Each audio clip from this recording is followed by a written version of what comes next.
back to school and getting ready for just anything you have to do.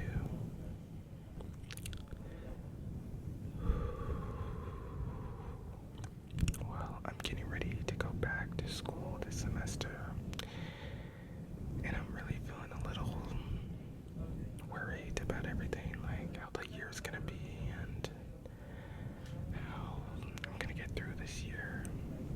And I know I'm gonna be okay, but sometimes it's just like your mind runs wild and you just doubt yourself, and it just gets really hard sometimes. And I'm just like, man, I shouldn't be thinking like that, but it happens. And I hope you guys aren't feeling this way. I hope you guys are just feeling blessed this year and just knowing that good things are gonna happen, because they will happen for you and for me and for everyone in the world. I just want to do some breathing exercises first and just help me concentrate and help you concentrate also for anything you need. So let's just do it. Okay. Okay. Breathe in. And out.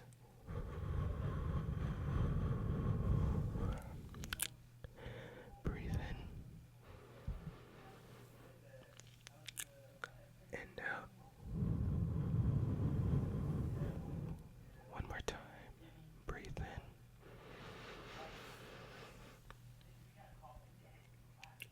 And out.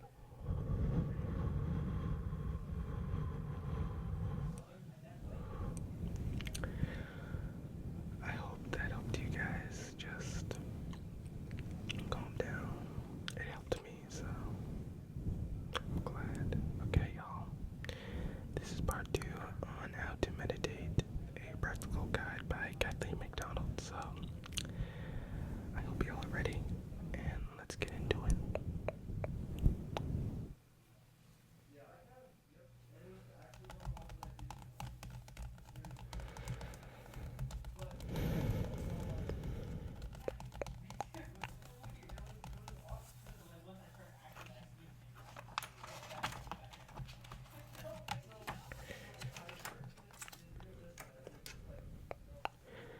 Part 2.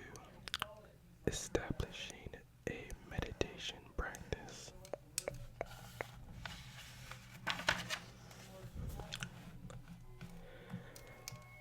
Advice for beginners. Regular practice. In order to experience the benefits of meditation, it is necessary to practice regularly. As with an activity, it is not possible to succeed unless we dedicate our energy wholeheartedly to it. Try to meditate every day, or at least several times a week. If you let weeks or months pass without meditating, you will get out of shape and find it all the more difficult when you try again.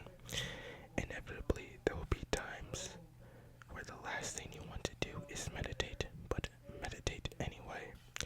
Even for only a few minutes, often these sessions are the most productive. The meditation place. It is best to reserve a room or corner especially for your meditation session. Set up your seats, either a cushion on the floor, on a bed or sofa, or a straight backed chair with a table or low bench in front of you for this and other books that you will need for your meditations. Make the place as comfortable, as pleasing to your sense as possible. It should be quiet and clean, a place you are glad to be in, and ideally where you cannot easily be disturbed.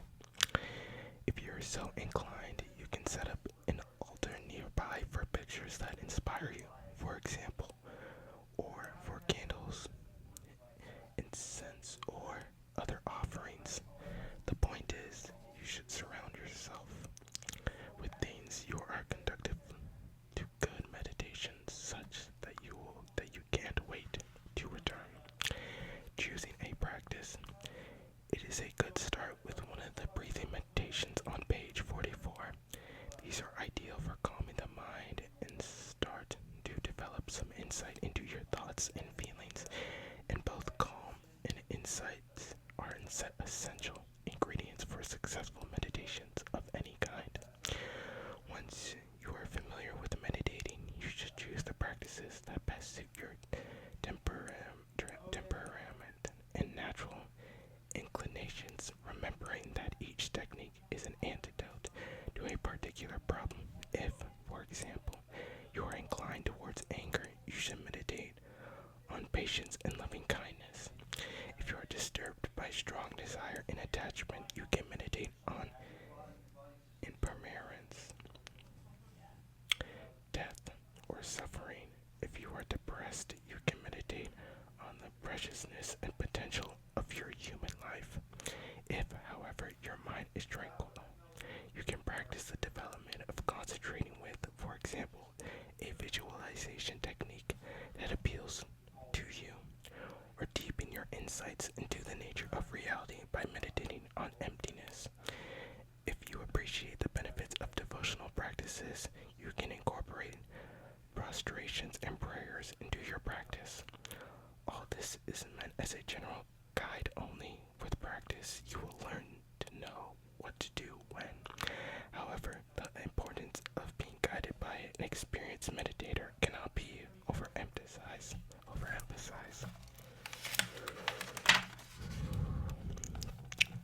Short sessions. In the beginning, it is best to meditate for short periods, 10 to 30 minutes, and end your session while mind and body are still comfortable and fresh. If you push yourself to meditate too long and rise from your seat with an aching body and a frustration mind, you won't have much interest in sitting down to meditate again. Meditation should be a satisfying and productive experience, not a burden. You should decide before on a period of time for the session and stick to it, even if the meditation is going well. As your skills develop, you can increase the length of your sessions accordingly. Be relaxed but alert. Mind and body should be relaxed and comfortable throughout the session. You can relax mentally by firmly deciding to leave behind all problems, worries, and involvements of the external world and immerse yourself in the silence of your inner world. It might help to recall a past experience of feeling at ease and content, and then generate the same feeling on your meditation seat. Breathing meditation can also bring the same results. Observing the gentle nature rhythm of the breath and avoiding distracting thoughts, your mental state gradually becomes tranquil and clear. But don't fall asleep. Stay alert. Take notes on whatever thoughts, images, feelings, and sensations arise in your mind without becoming involved in them. Your main focus of attention should always be on breath, or whatever subject you have chosen to meditate on.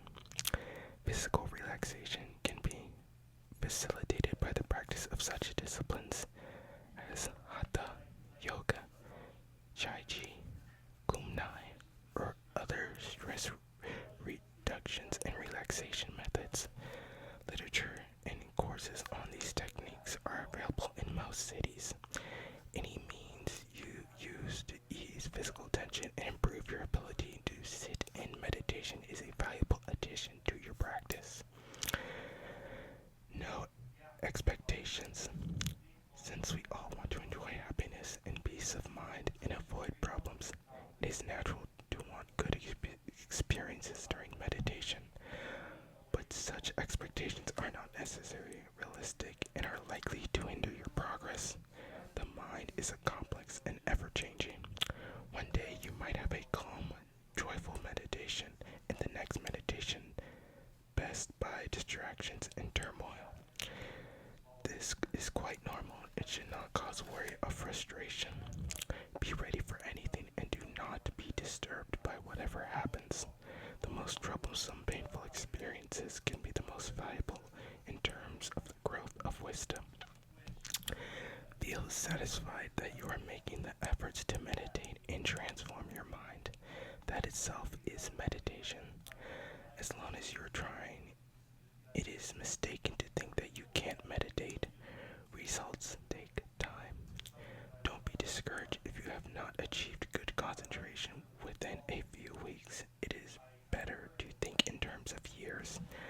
Habits built up over a lifetime are not eliminated instantly, but by gradual cultivation of new habits. So, be easy on yourself, recognize your capabilities and limitations, and evaluate your progress accordingly. The need for a teacher. The most effective way to learn anything is to study with someone who has already mastered it, and meditation is no exception. The mind can be compared to a musical instrument. In order to create beautiful music within it, we need to study with a master who knows the instrument inside and out. And in order to develop a clear, enthusiastic, and loving mind, we need the guidance of someone who thoroughly understands how the mind works and how it can be transformed. However, it is not easy to find a qualified teacher. The qualities to look for include compassion, knowledge, and insight, mortality, sincerity, and skills and explanations. You should have confidence in your teachers and communicate. Well, with him or her. Therefore, it might be a matter of years before you meet the right teacher, but don't think you should set out a frantic guru hunt. Take it easy. When the time is right, you will meet the person who can guide you successfully.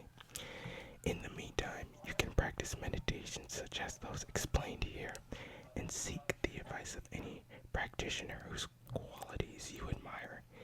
Even if the person has been meditating for only a short time, your own infinite wisdom, your inner guru, will tell you whether or not you are heading in the right direction. Don't advertise. Whenever we discover something new and interesting, we feel like telling everyone about it. But it is not a good idea to talk too much about your meditation unless someone is sincerely interested and asks you about it. It is better to keep quiet. Broadcasting your experiences will dissipate whatever good energy and insight you have gained. It is best to discuss your practice only with your teacher and a few close friends. Having taken up meditation, there is no need to make a big change in your lifestyle, behavior, or appearance. You can keep your job and your friends, continue to live in your nice house, and just enjoy life as usual. Meditation is an internal, not external activity. Your practice will transform your mind on a subtle level, making you more sensitive and clear, and giving you fresh insight into ordinary day-to-day experiences. Superficial change are not natural and are unlikely to improve anyone, but that deep, natural change created by meditation are real and beneficial, both for yourself and others. Do the meditation session. Sit comfortably in either the 7-point posture or some other recommended position. Spend a few minutes settling your body and mind. Decide whether meditation you will do and for how long you will meditate, and determine not to do anything else for that period of time. It is traditional to prostrate 3 times before sitting down to meditate. Prostration counteracts pride. It expresses our acceptance that we have work to do, problems to solve, and a long way to go in our inner development. It is not necessarily an act of submission to something external, but a recognition that the potential for wholeness and perfection lies within us. We are prostrating to our own true nature, which we want to awaken through meditation. If done with the understanding, prostration helps put the mind in the right state for meditation. Motivation. Check up on your thoughts. Why do you want to meditate? What do you hope to achieve? As with any activity, the clearer and more firm we set our goals, the stronger is our motivation and more likely we are to succeed.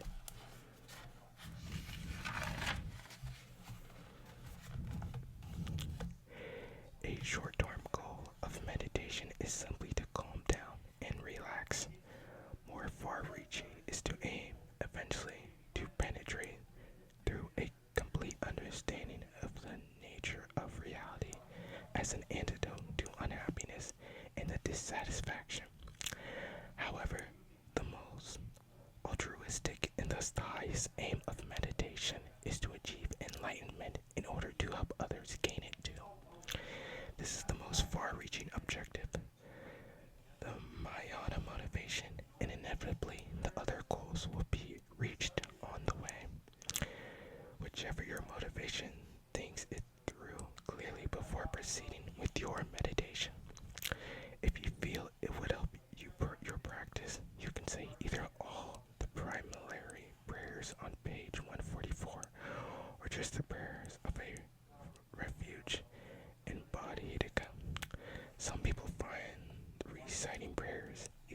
7. If you come up against problems during this session, if you do a stabilizing meditation, for example, focusing on your breath, aim to hold your mind unwavering on the object of concentration.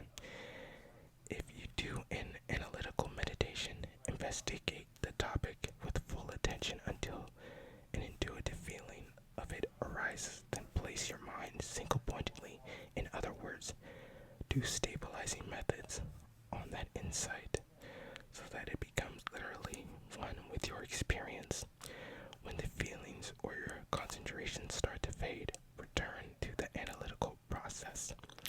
Before starting the meditation, it is important to read the preamble and then go to integrate into the meditation, especially analytical meditation, the ideas raised there. End of the meditation with a firm conclusion about the topic based on your insight and experiences during the session.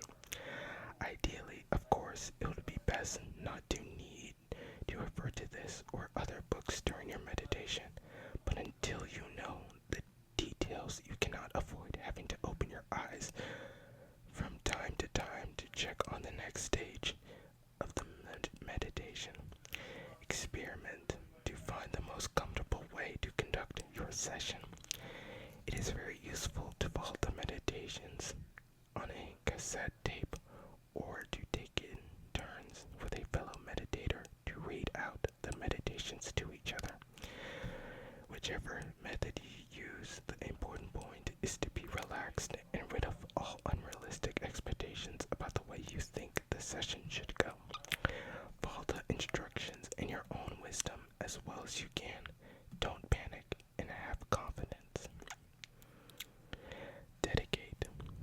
Each time you meditate, even for just a few minutes, you create positive energy and develop some degree of insight.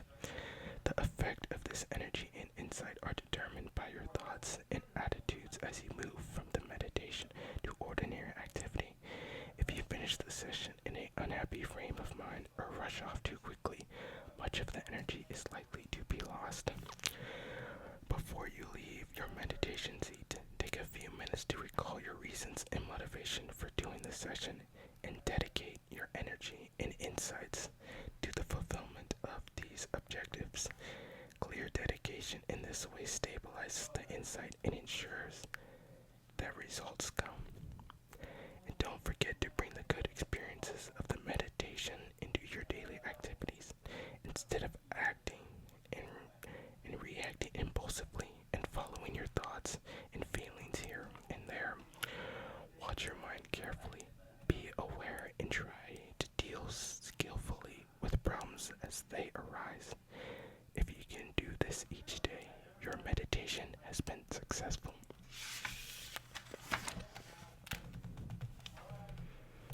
3. Posture.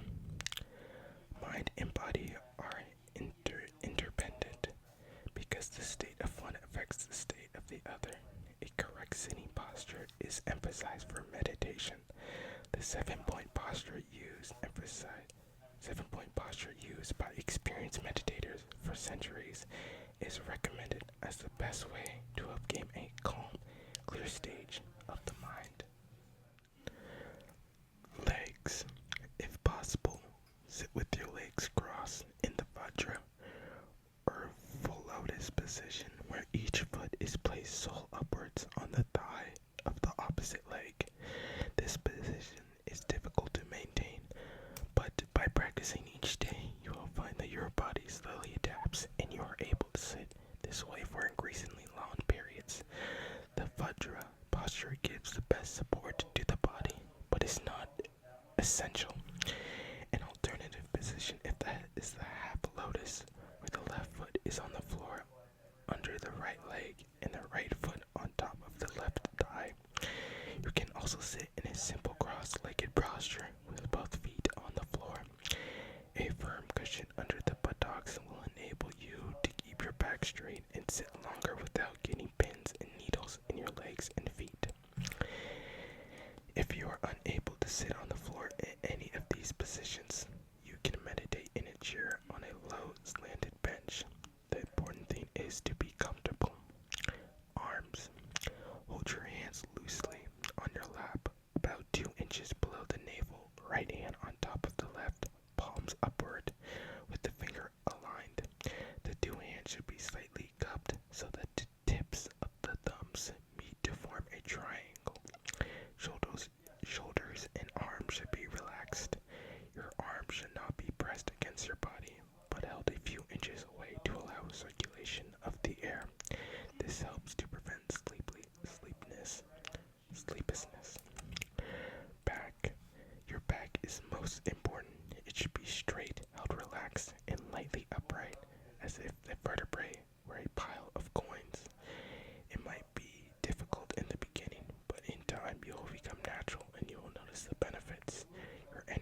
eyes slightly open to emit a little light, and direct your gaze downwards. Closing your eyes may be an invitation to sluggishness, sleep, or dreamlike image, all of which hinder meditation. Jaw. Your jaw should be relaxed and teeth slightly apart, not clenched. Your mouth should also be relaxed, with the lips together lightly.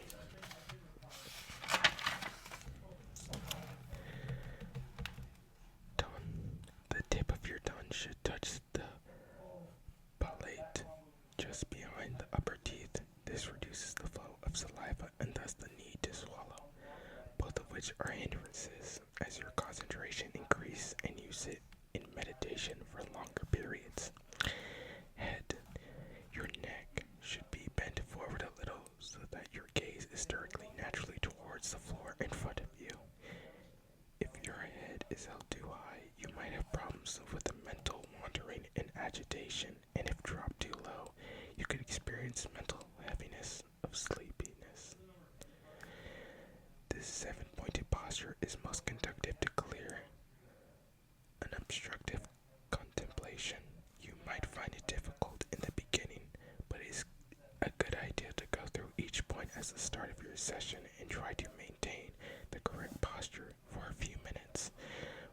With familiarity, it will feel more natural and you will begin to notice its benefits.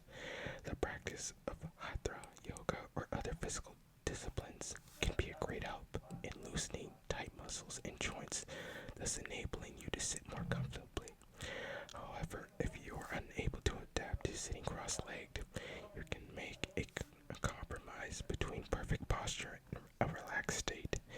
In other words, keep your body and mind happy, comfortable, and free of tension. Common problems. Mental excitement. At times during a meditation session, the mind is very restless and our attention is continually distracted by other things. This tends to happen when feeling excited and happy.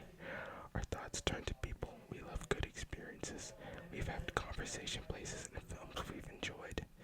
Normally, we just let the mind run like this without trying to control it. So mentally wandering has become a deeply ingrained habit. It is not easy to give up habits, but we should recognize that this one is the very opposite of meditation. As long as we are busy running in circles on the surface of the mind, we will never penetrate to its depths and never develop the concentration we need to perceive in reality. There are a number of methods for counteracting mental excitement. One is to focus firmly on the breath and let the mind become as calm, as even as the natural rhythm of your breathing. Each time your attention wanders, bring it back to its breath. Observe whatever thoughts and feelings arise without getting involved in them. Recall they are just waves of your mind, rising and falling. Once you have regained control of your mind, you can return the main object of the session. A method recommended by Tibetan yogis is to imagine that the mind is enclosed within a tiny round seed, whose upper hemisphere is white and lower red, situated in the central channel, at the level of your navel. Concentrate on this until the mind has quietened down, then return to the object of meditation. If you are familiar with the analytical meditations on death, impermanence, or suffering, think briefly over your essential points of any one of these. This often helps to the essential point of any one of these. This often helps to make your mind more calm and balanced. It might also help to recall your motivation, why you sat down to meditate in the first place, and thus strengthen your determination. If mental excitement is a recurring problem, check your posture. The spine should be very straight and the head tilted slightly forward with the chin tucked slightly in. The mind tends to be restless when the head is raised up too high. Reducing the amount of light in your room could also help, as bright light can stir up thoughts and feelings. Patience is essential in dealing with a busy mind. Don't be upset with yourself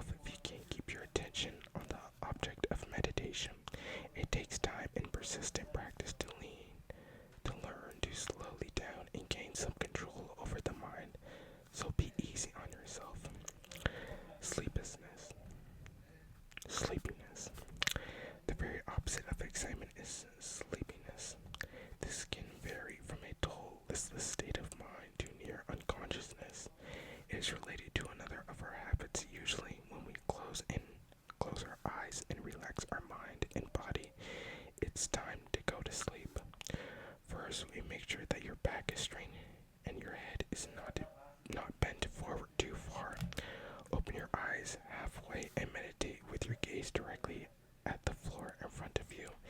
Increasing the amount of light in the room should also help you to stay alert. Another solution is to visualize your mind enclosed within a tiny seed in the central channel at the level of your navel as before. This time, imagine that the seed shoot up the central channel and out through the crown of your head. The seed opens and your mind merges with vast empty space. Concentrate on this experience for a while, then return to the meditation. It is possible that sleeplessness during meditation is symptomatic of underlying depression, in which case experimenting with some of the antidotes to depression on page 106 might help. If your mind is still dull and sleepy after having tried these remedies, it would be best to either take a break or stop the meditation altogether. Physical discomfort. Your meditations will flow smoothly if your body is relaxed and comfortable, but often it is difficult to get into that state. Much of our physical tension is mind-related, arising from unresolved problems, fears, worries, or anger. The most effective solution is to recognize these problems and settle them in meditation. A short-term method for easing physical tension to be used either at the beginning of a meditation session during it is to sweep the body with your attention. Start at the top of the head and travel downwards through the body, concentrating briefly on each part and consciously let it relax.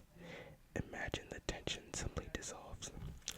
Another method is to breathe deeply and slowly, and with much concentration, imagine the tension or pain leaves your body with each exhalation. If neither of these methods work, you could try a more elaborate one, visualizing your body as hollow. Starting at the center of your chest, imagine all the internal, solid parts of your body dissolve into light, and then into empty space. Everything within your chest, head, arms, and legs gradually dissolves and becomes empty. Your skin transforms into very thin membranes of light to enclose this empty space.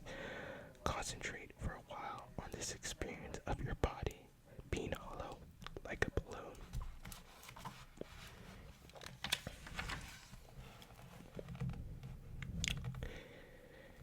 If sitting causes discomfort or pain in the knees or back, for example, it is alright to change to a more comfortable position.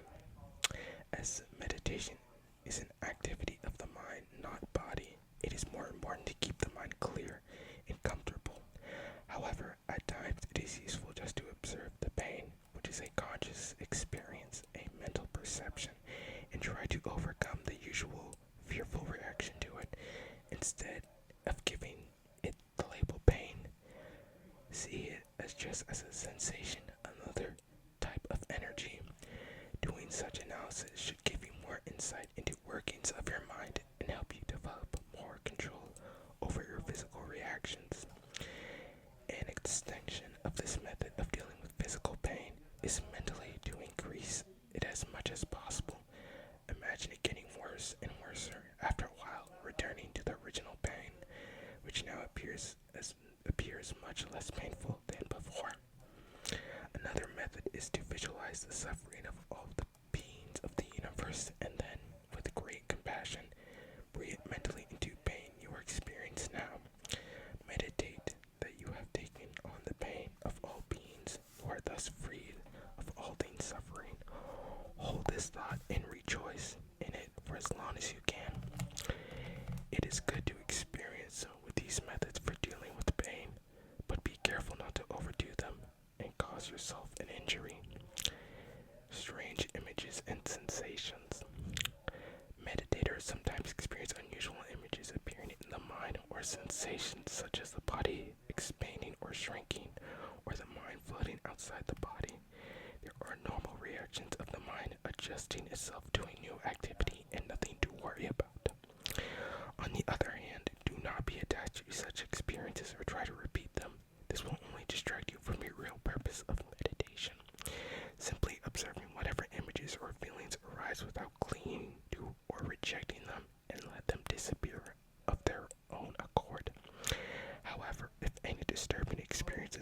stress frequently and you are unable to free yourself from it, you should consult a meditation teacher or more experienced practitioner.